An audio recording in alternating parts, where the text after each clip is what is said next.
me.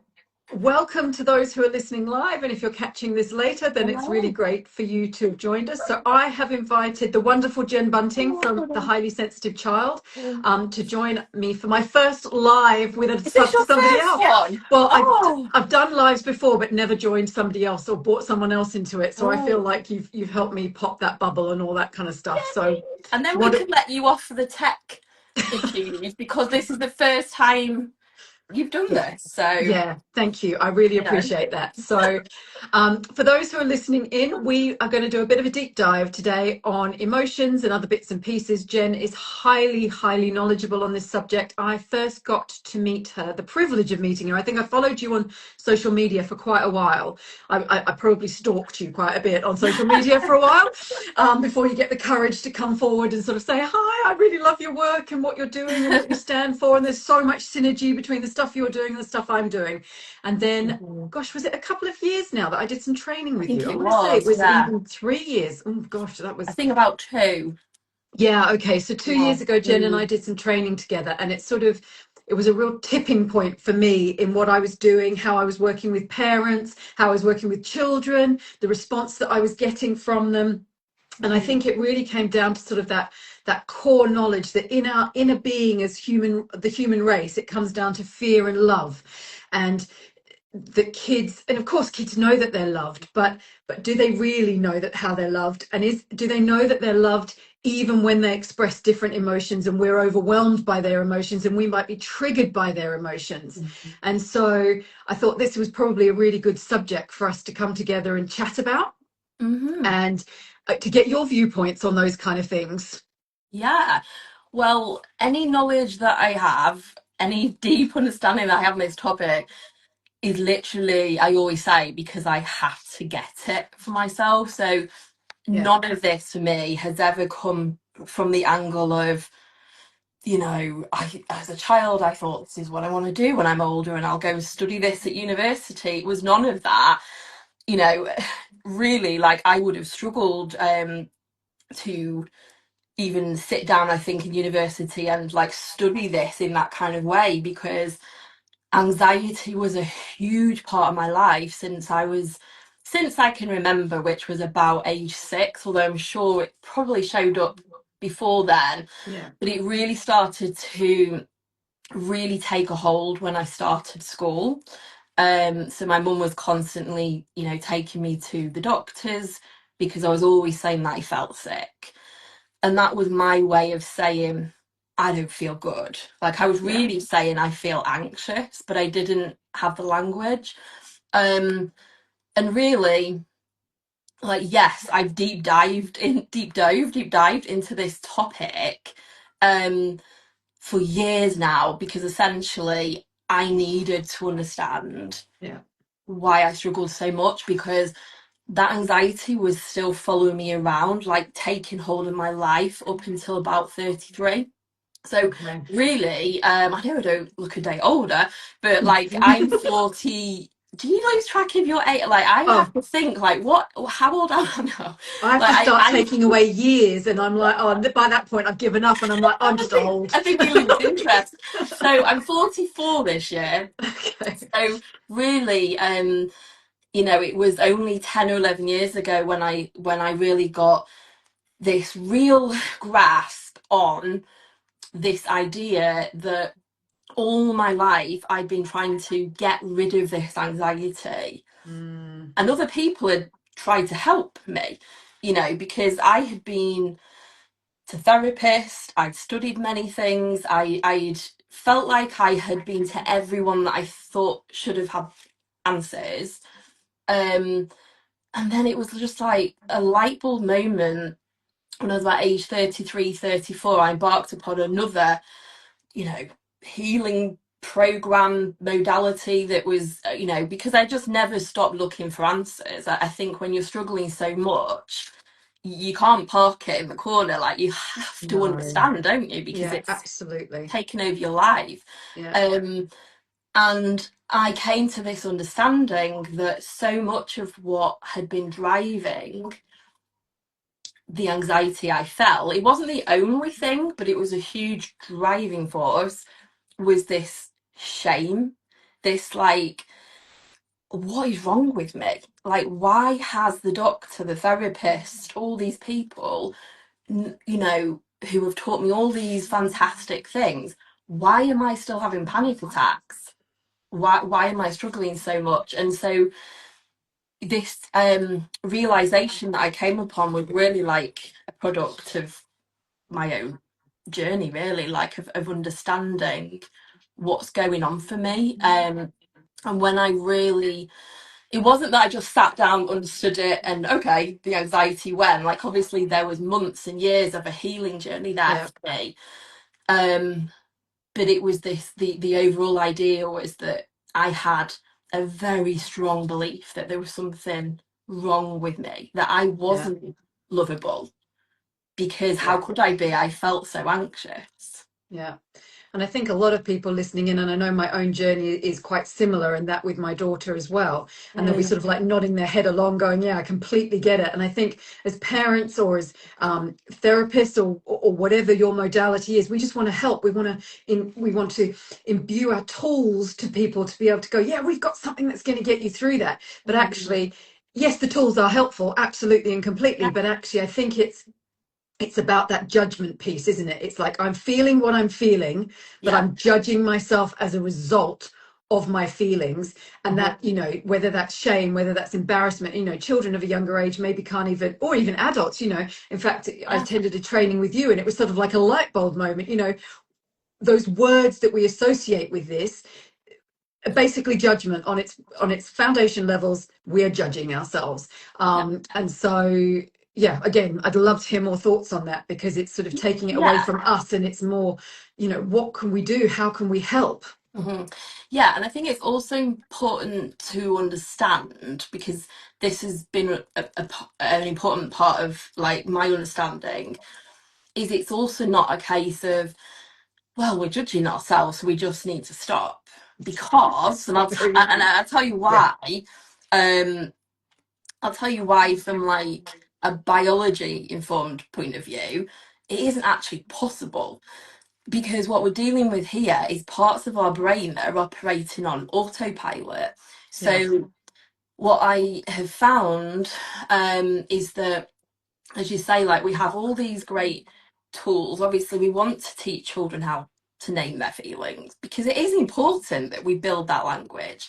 Um, we want to teach children things like breathing skills and how to deal with the emotion in the moment. But here's the kicker: how the brain works is that in the moment we have an experience, we have parts of our brain. I don't need to go into the different parts, but essentially, one of the parts, the amygdala, it's immediately scanning for danger. Like, is this, I've just fallen over in the playground. I always use this example.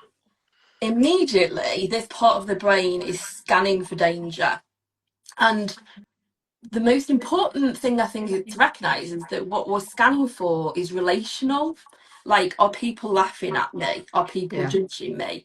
yeah, Because essentially, like, one of the most important parts of our survival is to know and feel and believe that we actually belong, because that's where our safety comes from, yeah, isn't it? yeah, Um, so it's difficult. We can't just like override this shame that we feel and this judgment, because actually what we're dealing with by this point, especially as we, children age and, we get into our 30s and 40s, um essentially what we're dealing with is a brain that has now developed patterns. Like, oh, yeah, I fell over, this reminds me of something that happened last week when someone judged me, and it's like happening in, I think, milliseconds. This is yeah. happening. So I think that's an important piece to recognize, that we're dealing with biology here as well. It's not just like, oh, I'm consciously, with my prefrontal cortex judging myself, I must stop that. It's actually like, we can't. And I think it's about like the brain looks for evidence, doesn't it? And it's like the brain looks for evidence why why you should feel shame or why you should feel embarrassment, and Yes. those Yeah. neural pathways are making connections that, oh, I fell over then, that's similar to an experience I had last week, last month, Yeah. 3 years Yeah. ago, when I was 20, whatever it was. And then it's joining the dots for you, but it's not Yeah. necessarily helpful in its joining the dots, because it's providing all Exactly. the evidence why things are not going quite right, when Yeah. actually things perhaps in that situation did go right, but you've only noticed part of it, which is the shame piece or the Yeah. embarrassment piece. So I think Mhm. that's really interesting as well. Yeah, it really, like, though, like you say, the brain starts to, what I've come to understand is that it wants to work very quickly and efficiently, because if as they always say, like, if a saber-toothed tiger was like running to us now, we haven't got 5-10 minutes to think this through. Like, we Let's need just to take some deep make breaths. we Yeah. need to make some Yeah. quick choices. Like, am Yeah. I running for my life, or am I safe? um so yeah, I think it's interesting that the brain starts to develop like ways to make that very quick and efficient. So as you say, it starts to look for patterns. It starts, different parts of the brain join in, like, oh, giving it sort of like information of like, this is a past experience, this kind of feels like this, so maybe this Yeah. is dangerous to us. And as you say, it's trying to help us, but I'd say half or maybe more than half the time it's really not helpful at No. all. No, You and know? I think, we can observe how this shame can show up within ourselves or within our kids, or within, if you're a therapist or whatever, within the community that you're working with, whether that's adults or children. And I think it's probably, anxiety is the brain flicking into its primitive brain, its fight, flight, or freeze response. It wants to keep you safe. So it's saying, okay, I'm going to feel anxious now because there's possibly something wrong with me. I need to keep myself safe. I need to show up in this way Yeah. because perhaps that's the way I've kept myself safe up until now. Or it could be, that fight response, the anger. I have to push this away from myself. I have to get this away in order for me to feel safe or not to feel shameful.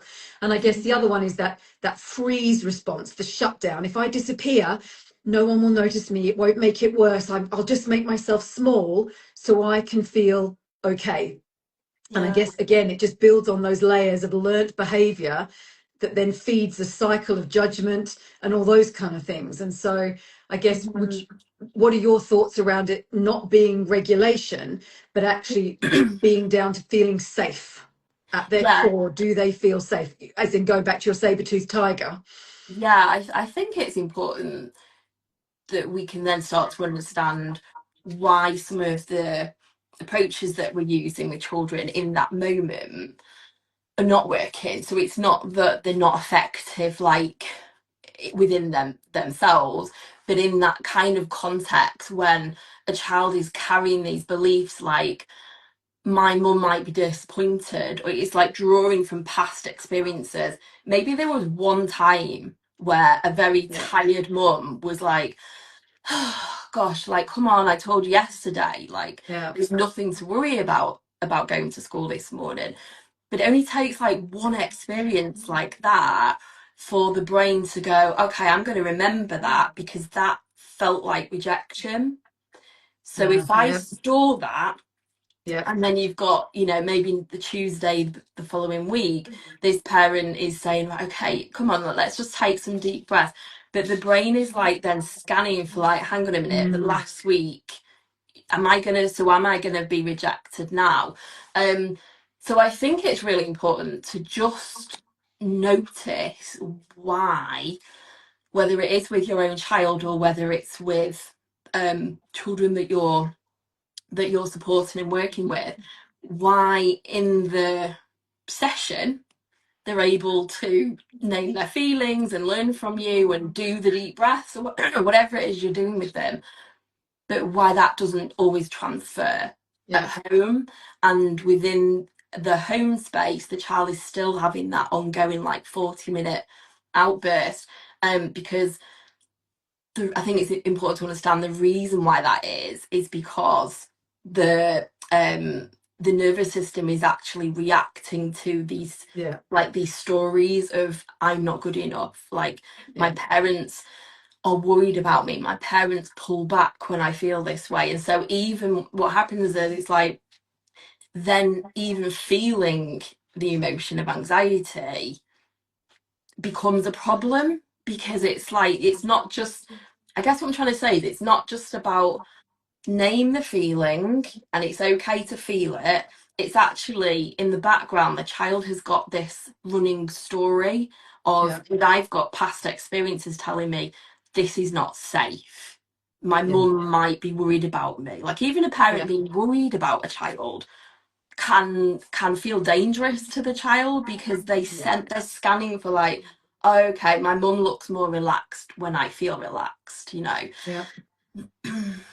And I guess they're sort of picking up on energy as well, aren't they? And you may do a really good job on the surface of sort of being that swan gliding on the top of the water, Yeah, but underneath they can sense that you're thinking, I don't know where to go with this. I don't know how to help my child. I'm feeling worried. I'm feeling anxious myself because I yeah, just, as a human race, we just want to make other people feel okay. yeah, yeah, you know, yeah, yeah. and so, and I think I attended some training with you. Was it last week? The week seemed to roll into one. I think Last it was Monday, last I think it week. was. Yeah. Yeah.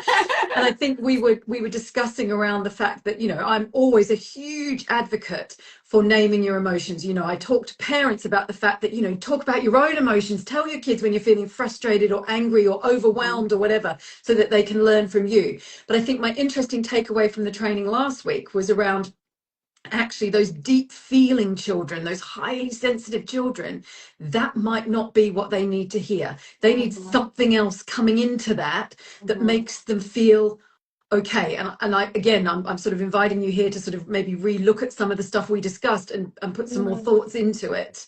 Yeah, and I think there's various different reasons why that is. I think one of the reasons is that um, and I used to be this kind of child, so again, talking from experience, and still as an adult now, I notice like micro shifts, like in body language or Yeah, tone or facial features.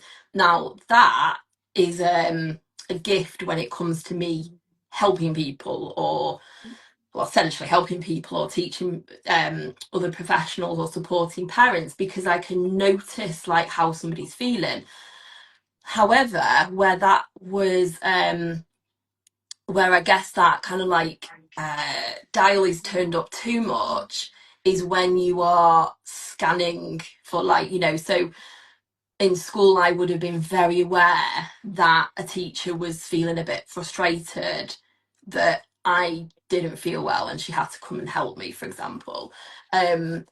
So I think, drawing off past experiences, more sensitive, wired children are more aware of how other people feel. So I think they notice when somebody is worried about them, or somebody might be feeling a bit frustrated because they're not able to like help them. Like you say before, we really want to help people, and then it becomes frustrating sometimes when we're like, oh my gosh, nothing that I'm saying here is helping. Um, and the other thing is that what I've noticed is that when we are saying to a child something like, let's take some deep breaths together, there are certain children that will take that also as a signal, like that again, that part of their brain will scan for danger. Hang on a minute, is this advice what I'm hearing?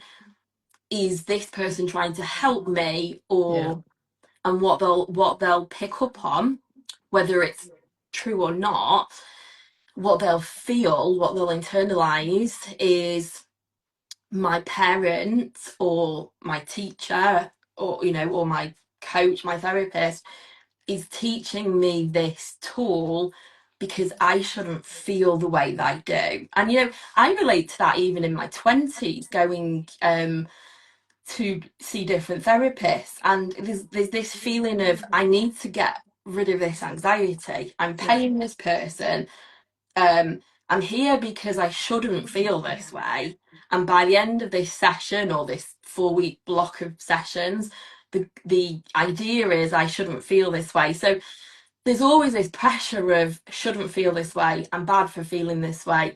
um and I think most like deep feeling, sensitive, wired, or neurodivergent children, I think that there is a different language, and that's what I spend a lot of my time talking about, where we talk more to this shame that they're feeling. So it's Yeah, like, rather than working more on the surface level, like teaching them these really important life skills, like naming their emotions, yeah, we recognize that's not going to work until we firstly speak to this deeper layer, because yeah, it's this shame that the nervous system is reacting to. And yeah, well, while they're carrying this level of shame, the brain is going to constantly be scanning for danger. And so essentially, um the way the way that I work with parents and the work that I do is all about not working on this level, but yeah, working down here. How do we actually, essentially, how do we help the brain? How do we help the amygdala stop assuming that there is so much danger? So we're yeah, working on a much like deeper, layer with the yeah. nervous system. Um, yeah, it's really important for these deep feeling kids, because they are carrying. I notice, and I see it in myself, that they are carrying a lot more Yeah. shame, I would say, than their peers are. Yeah, absolutely. And I quite often speak with parents and kids about the fact that you don't have as much energy or whatever to get through your day because you are negotiating everything around this highly sensitive nervous Mhm. system that's bubbling, bubbling, bubbling, bubbling, bubbling. And actually, by the end of the day, you've got nothing left to give, Mhm. because you've Yeah, given it all away by yeah. reading situations, by trying to walk on eggshells to a certain Mhm. extent. So it's amazing. And in fact, I know, having worked with you on the previous training and then now coming up to, I think it's beginning in March, isn't it? So we've March got the 5 weeks 9th, time. yes. I'm actually Is it counting down the 5 weeks? Oh days. my Yeah, gosh. I'm quite excited now. I'm like, oh, it's near. Where actually we are going on to that deeper level, and we are actually dealing with, dare I say, root cause to a certain extent, sort of Yes. smoothing those waters, so that actually, the tools that we are teaching them through breathing, through stress balls, whatever it is, they are going to work more effectively because we've got 100%. Yeah. to that Yeah. deep rooted level. So I Yeah. guess, so your method is called Calm Talk, Yes. which is very exciting. So I don't know if do you want if I guess do you want to invite people who are curious to learn a bit more to follow you in Yeah. some way, shape, or form? Let us Yeah. know how, or let the audience know how they can follow up Yeah. on So this if if they you are have interested. Absolutely. If you have any questions, listening to our conversation, if you have any questions off the back of that, whether it's in terms of like professionally how you work with parents, or whether it's in relation to your own child, feel free to DM me, or I'll say DM you as well. I'll just Yeah. invite them to DM you. Okay. Um, Otherwise, you can go and read more about it at thecalmtalkmethod.com. As Anissa says, there is a professional training that I don't know is in 5 weeks. It is. 5 weeks. Yeah. We start on 9th of March. So Well, actually, maybe yeah, it's 6 weeks then. well it's I'll give you six. an extra week. Yeah. Yeah, and again, you can read more about that training over on thecalmtalkmethod.com as well. And I think it's important to note about the training side of it. It could just be that you're a parent who is really interested in this sort of thing and wants to Yeah, dive deeper, or it could be that you're someone like me, a coach who actually wants to dive deeper and learn how to help their families that they work with on another level. So it doesn't just absolutely. be that it's for everyone Yeah, really. yeah, we do have so on this cohort in March, we have a parent who literally you went through the parent training and instantly signed up to share it with other parents. Okay, So instantly nice. signed up to the, let's say, professional training. However, there is also somebody who's joined the training who, as you say, wants to go on a much deeper level of, really, she, like me, I guess, and probably like you, just enjoys this stuff, like finds this really interesting. It's like Thank goodness, because I needed to understand it, but I actually yeah, find it all really I love it. interesting. Yeah. So she's coming because she really just wants to understand her daughter on a much deeper level, and finds it interesting. So yeah. Well, thank you so much for your time. Thank you Yeah, for thank making me you. do my first live. Well, no, I've done lives before. My I first live know. with someone else. I couldn't have thought of someone better to do it with. So Oh, thank you bless very much you. for sharing your insights with us. And who knows, we might do another one. Yeah, I think this went really well, considering like I started off I think I had a rice Eating a rice cake cake. in my mouth. I actually followed on quite well after that Yeah, because there was no pressure after that for it you to can't. go well. You can't go anywhere once you've eaten a rice cake. It's all good. So anyway, thank you very much for your time. Thank you those who've listened in, and if you're catching the recording later, it's been great to have you along. And if you want any more information, please message either of us and we will really happily send you some more information and answer your questions about the Yeah, Calm Talk. So have a good absolutely. rest of the day. You too. See you, Okay. Lisa. Talk to you Bye. later. Bye. Bye. Bye.